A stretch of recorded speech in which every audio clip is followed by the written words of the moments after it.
We were all sitting around a dying campfire in the dark. I think we'd set up somewhere near Jervis Bay. We were on our way to visit our grandparents in Sydney. Our parents had gone to bed, though in retrospect it's incredibly obvious they were all sharing a joint in one of their tents. And my oldest cousin, Jack, who at 15 called all the shots, had decided we all had to tell the scariest story we possibly could, or he got the rest of the bag of marshmallows. There were 4 of us, me, Jack, and Harry, all started to tell our stories at once, fighting over who got to hold the torch under their face, talking over each other and loudly butting in to tell others their story sucked. The only one of us who didn't say anything was Adam.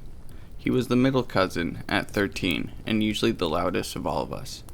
He'd been quiet and acting strangely for the whole trip. When I finally got a word in, I told my story, which was essentially a very poor rehash of the plot of When a Stranger Calls, and was ready to claim my marshmallow, when I realized Adam was yet to tell his story. We all looked at him. He was staring down at his shoes, hands in his lap. "Adam, it's your turn," Jack said, but Adam shook his head.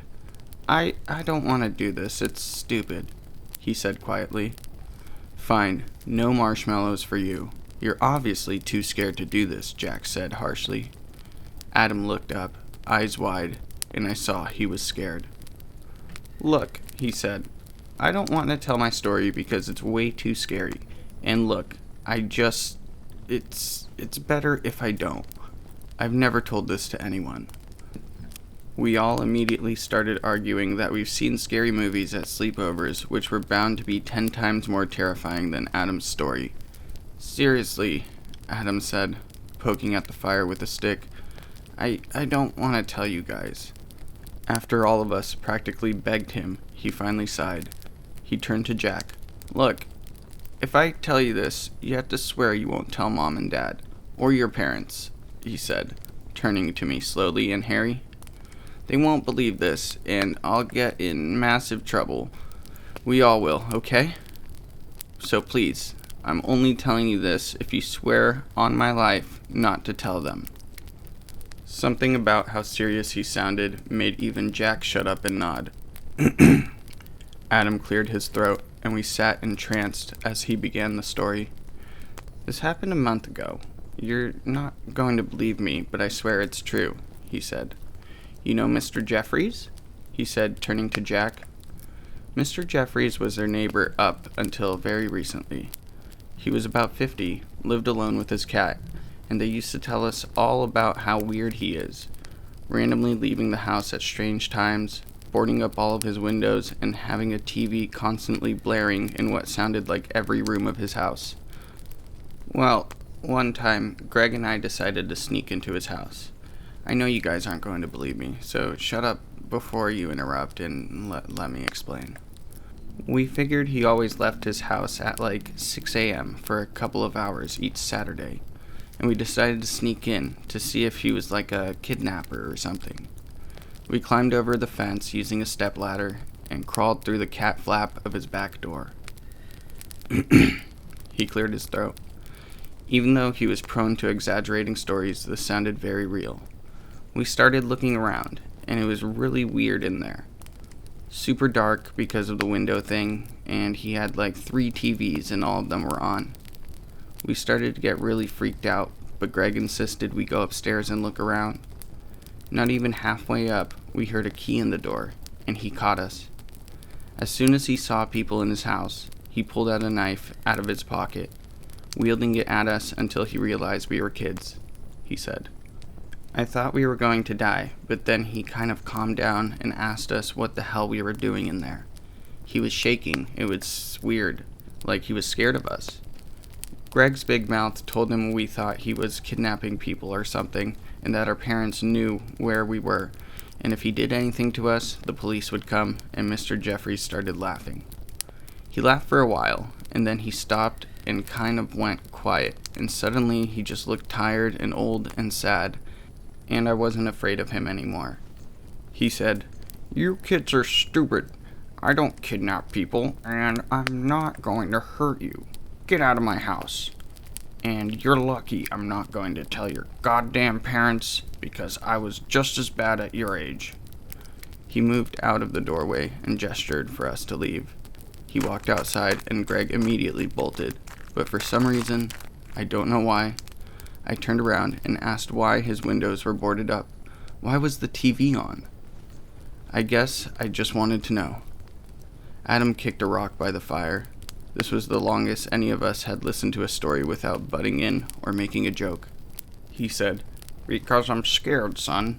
When I was a kid, something happened. Kind of like this. Thing is, the person I thought was a bad guy ended up being a very bad guy, and I saw something I shouldn't have. Since then, since I was 12 years old, I've been terrified he would come after me." Then he shut the door. Adam sighed.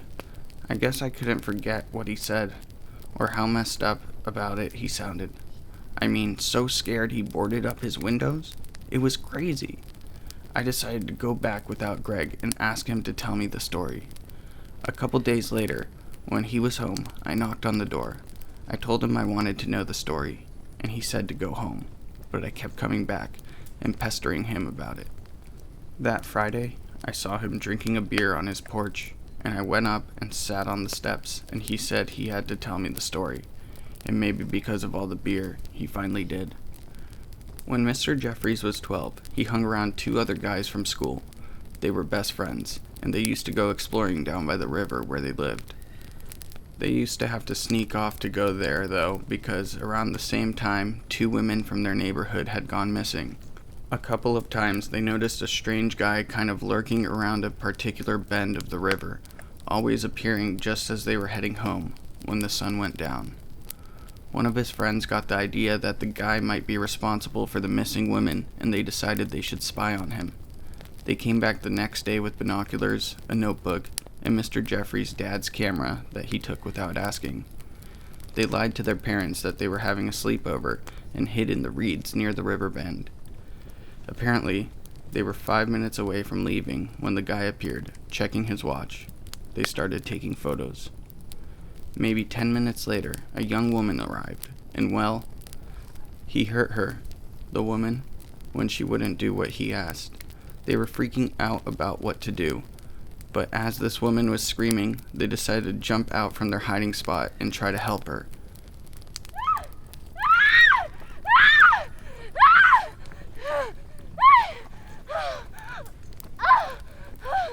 Stop it!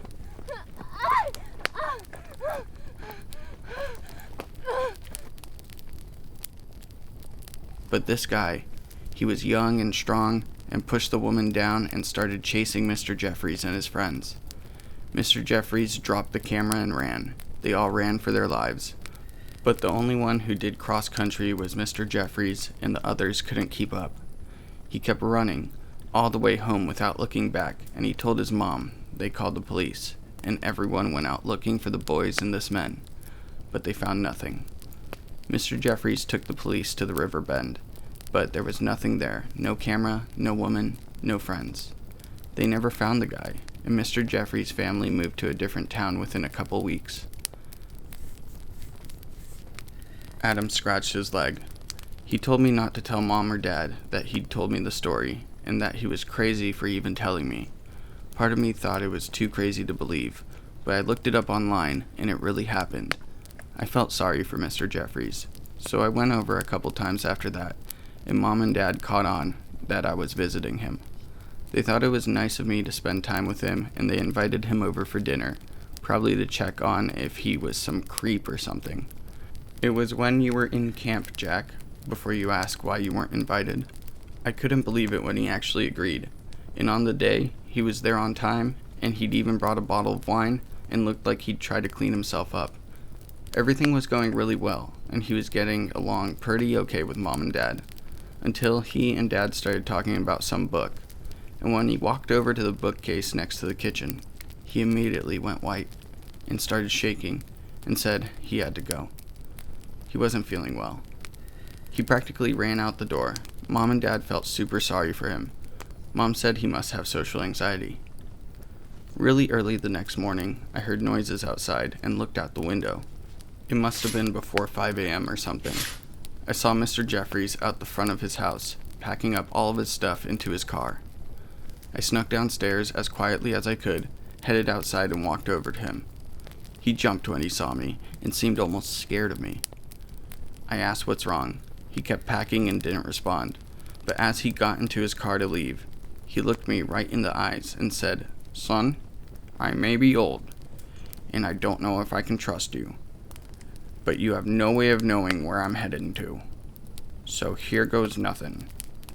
That man I saw in the photograph on your bookcase, that was the man who killed those girls and my friends. That man is the man I'm hiding from." Oh! Adam swallowed, voice trembling. It was a photo of Grandpa. Hey everyone, Doorstop here. Thank you all for watching this campfire story. If you enjoyed, please be sure to subscribe and hit that thumbs up button. It helps me a lot. I'll be uploading stories on this channel regularly, so you don't want to miss out. Thank you to the Reddit user who gave me permission to narrate this story. Links are down below. Leave a comment, follow me on Twitter and Instagram to join the conversation. Any criticism is greatly appreciated. Thanks again for watching, and I will scare you all in the next video.